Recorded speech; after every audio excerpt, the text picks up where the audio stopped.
Ukraine पर आत्मघाती हमले शुरू। 17 महीने की जंग में यूक्रेन पर रूस इतने भीषण और खौफनाक हमले कर चुका है कि अब यूक्रेन के पास दो ही रास्ते बचे हैं। या तो रूस के सामने सरेंडर करे या फिर रूस से यूक्रेन को आजाद करने के लिए उस पर तूफानी हमला करे।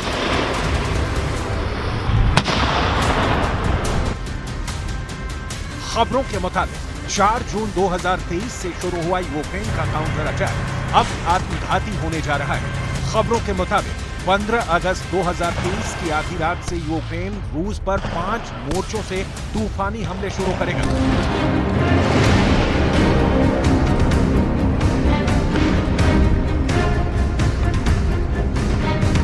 क्योंकि रूस के मौजूदा हमलों से साफ हो चुका है कि रूस पूरी तरह से अब पूरे यूक्रेन पर कब्जा करने जा रहा है।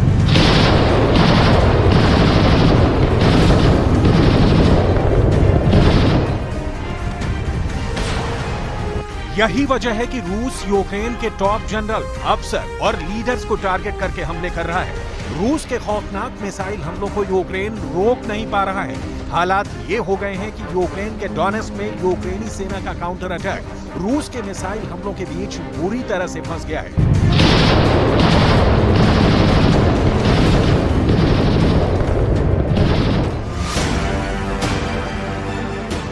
अब खबर आ रही है कि डोनेट्स्क में ही यूक्रेन के करीब 20,000 सैनिक रूस के तूफानी हमलों के बीच फंस चुके हैं। इस वक्त पूर्वी यूक्रेन से लेकर दक्षिण यूक्रेन तक रूस का स्टॉर्म जेड चल रहा है, जिसमें 2 लाख से ज्यादा रूसी सैनिक यूक्रेनी सेना पर हमला कर रहे हैं। जानकारों के मुताबिक पुतिन की सेना यूक्रेन के डोनेट्स्क पर भीषण हमले कर रही है। दावा किया जा रहा है कि रूस की घातक हिंसक मिसाइलों ने डोनेट्स्क को तबाह करके रख दिया है। रूस ने खुफिया इनपुट की जानकारी पर ऐसा भीषण मिसाइल हमला किया है जिसमें ज़ेलेंस्की के बेहद करीबी टॉप 7 अफसर मारे गए हैं। रूस का यह हमला इतना ज्यादा खौफनाक और भीषण था कि हमले में मरने वाले का पता 5 दिन बाद लग पाया है। यह रूस का मिसाइल हमला कब और कहां हुआ है?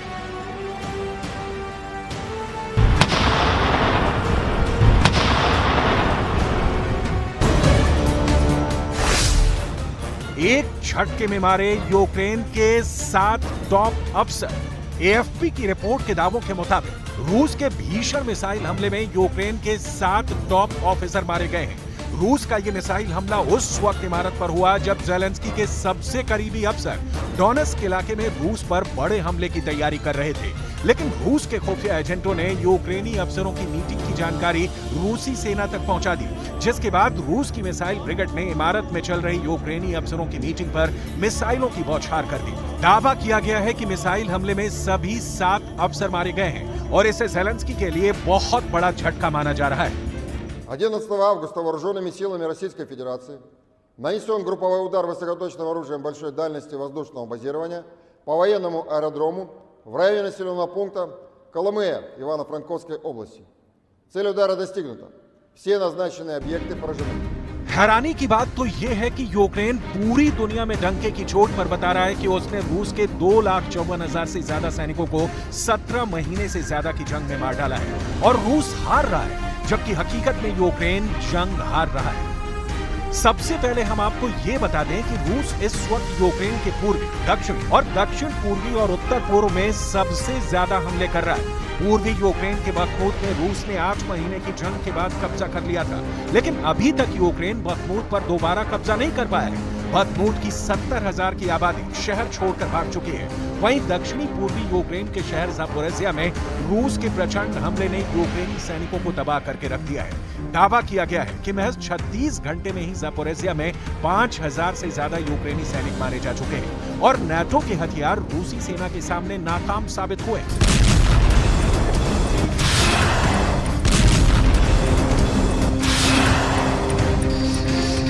Хто в переліку безвісті зниклих. На щастя, вдається повертати наших. І важливо, що це спільне завдання. Завдання і тих, хто організовує обміни. Єрмак, Буданов, Малюк, Клименко – дякую, хлопці. І завдання тих, хто поповнює для нашої держави обмінний фонд. Кожен, хто бере окупантів в полон на фронті, хто активний на передовій, кожен такий наш воїн. 40 मिनट में पुतिन का 400 मिसाइल से हमला। भले ही नाटो यूक्रेन को 20 लाख करोड़ के हथियार दे चुका हो, लेकिन अभी तक यूक्रेन रूस के खिलाफ अपने काउंटर अटैक को कामयाब नहीं बना पाया है। हालात ये हो गए हैं कि इस वक्त रूस यूक्रेन के कमजोर एयर डिफेंस सिस्टम का पूरा फायदा उठाते हुए रॉकेट और मिसाइलों की बरसात से यूक्रेन को तबाह करता जा रहा है। हम आपको पूर्वी यूक्रेन के पोक्रोव्स्क शहर में रूस के मिसाइल हमले का ऐसा खौफनाक आंकड़ा दिखाते हैं जो दिखाता है कि रूस के मिसाइल हमले कितने तीखे और प्रचंड हो चुके हैं। एएफपी की रिपोर्ट के मुताबिक 7 अगस्त 2023 को रूस ने पूर्वी यूक्रेन के पोक्रोव्स्क शहर पर भीषण मिसाइल हमला किया था। रूस ने एक के बाद एक 2 घातक मिसाइलों से हमला किया। कुछ रिपोर्ट्स में दावा किया गया है कि रूस ने हाइपरसोनिक किन्झल मिसाइल से यूक्रेन के पोक्रोव्स्क शहर में मौजूद एक इमारत को टारगेट बनाकर हमला किया था। इस हमले में ज़ेलेंस्की के करीबी 7 अफसर और 67 लोग मारे गए हैं। डोनेस्क इलाके के सैन्य प्रशासन के प्रमुख पावलो किरिलेंको ने दावा किया है कि रूसी सेना ने 40 मिनट के अंतराल पर 2 मिसाइलें इमारत पर दागी थी, जिसकी वजह से इमारत में मौजूद होटल और दुकानें पूरी तरह से तबाह हो गईं। पूर्वी यूक्रेन के पोक्रोव्स्क शहर की कुल आबादी 60,000 के करीब थी, जिसमें से आधे से ज्यादा लोग भाग गए। डोनेस्क में फंसे यूक्रेन के 20,000 सैनिक। इधर रूस ने पिछले 3 दिनों से पूरे डोनेस्क में भीषण हमले शुरू कर दिए हैं। कुछ रिपोर्ट्स के मुताबिक यूक्रेन के 20,000 सैनिक रूसी सेना के तूफानी हमलों के बीच फंस चुके हैं। अब 2 ही रास्ते हैं, या तो रूस पर खोलकर आत्मघाती हमलावरों की तरह से हमला किया जाए या फिर रूसी सेना के हाथों मरने का इंतजार किया जाए। कुछ रिपोर्ट्स में अब यह दावा किया गया है कि नाटो ने यूक्रेन को गंभीर चेतावनी या कहें कि धमकी देनी शुरू कर दी है कि रूस पर हर हाल में काउंटर अटैक तेज करो। शायद यही वजह है कि अब यूक्रेन की सेना 15 अगस्त की आधी रात से आत्मघाती मोड में रूसी सेना पर हमले करने जा रही है। खबरों के मुताबिक यूक्रेन 300 टैंक, 80 भारी तोप, 75 रॉकेट सिस्टम और 872 बंद लड़ाकू वाहनों के साथ हमला करेगा।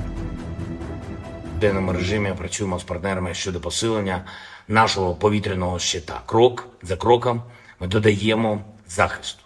Була окрема детальна доповідь керівника ГУР Буданова.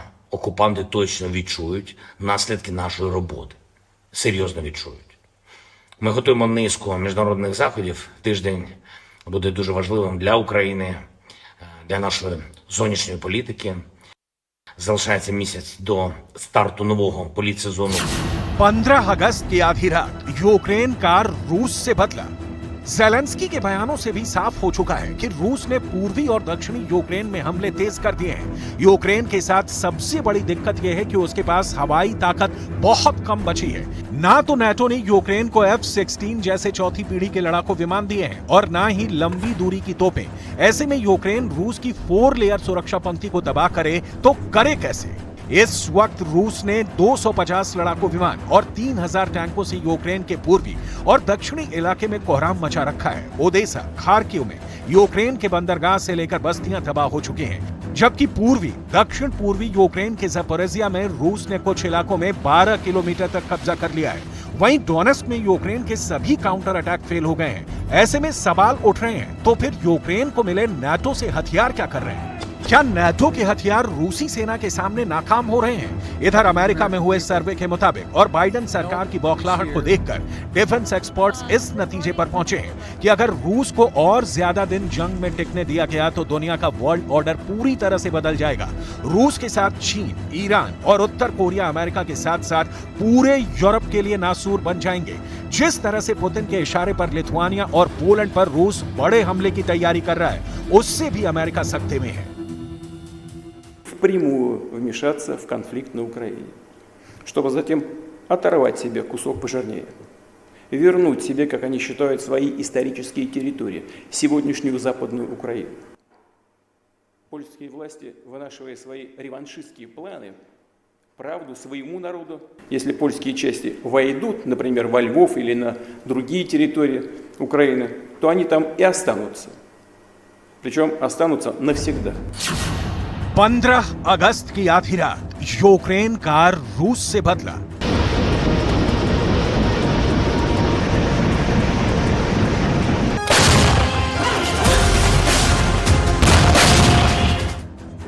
यूक्रेन के उत्तर पूर्व में मौजूद खार्किव में रूस ने भारी तबाही मचाई है। यहां पर रूस के 1 लाख सैनिक, 1200 टैंक, 555 तोप और 377 रॉकेट सिस्टम के साथ यूक्रेन को तिल तिल करके मार रहे हैं। यहां भी नाटो के हथियार नाकाम साबित हुए हैं। वहीं यूक्रेन के दक्षिण पश्चिम में स्थित यूक्रेन के ओदेसा में मौजूद सबसे बड़े बंदरगाह को रूस ने मिसाइल और ड्रोन हमलों से पूरी तरह से तबाह कर डाला है। यूक्रेन के मुताबिक रूस के हमलों से ओदेसा में 10 लाख टन अनाज बर्बाद हो चुका है। नाटो के 20 लाख करोड़ के हथियार रूस के हमलों के सामने फेल हो चुके हैं। नाटो के HIMARS rocket, leopard 2 tank, Patriot missile system, Bradley बख्तरबंद वाहनों के चीथड़े रूसी सेना उड़ा चुकी है। ऐसे में सवाल उठ रहे हैं कि 4 जून 2023 से रूस के खिलाफ चल रहे यूक्रेन के काउंटर अटैक की हार पर नाटो चुप क्यों बैठा है?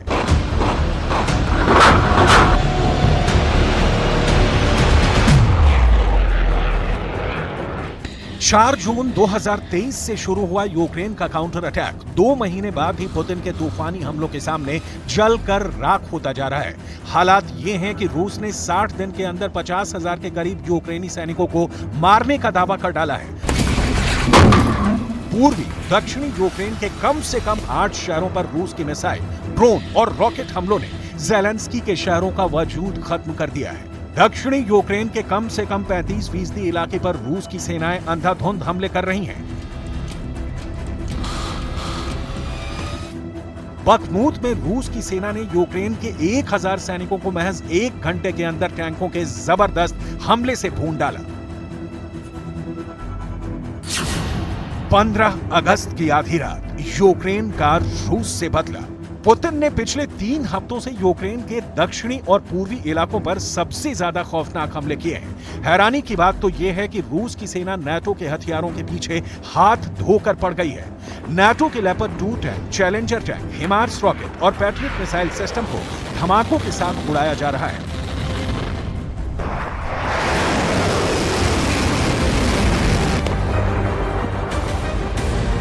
अब तक यूक्रेन का 45% तोपखाना रूस तबाह कर चुका है, जबकि यूक्रेन को नाटो से मिले 31% हथियार कारखाने में मरम्मत के लिए भेज दिए गए हैं।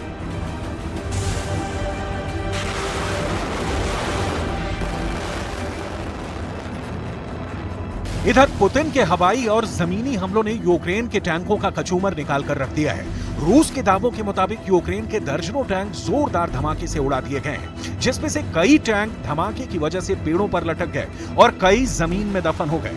अब सवाल उठता है कि ऐसे हालात में यूक्रेन 15 अगस्त की आधी रात से रूस पर तूफानी हमले कैसे करेगा? कहीं ऐसा ना हो यूक्रेन का यह आत्मघाती मिशन यूक्रेन के ताबूत में आखिरी कील साबित हो।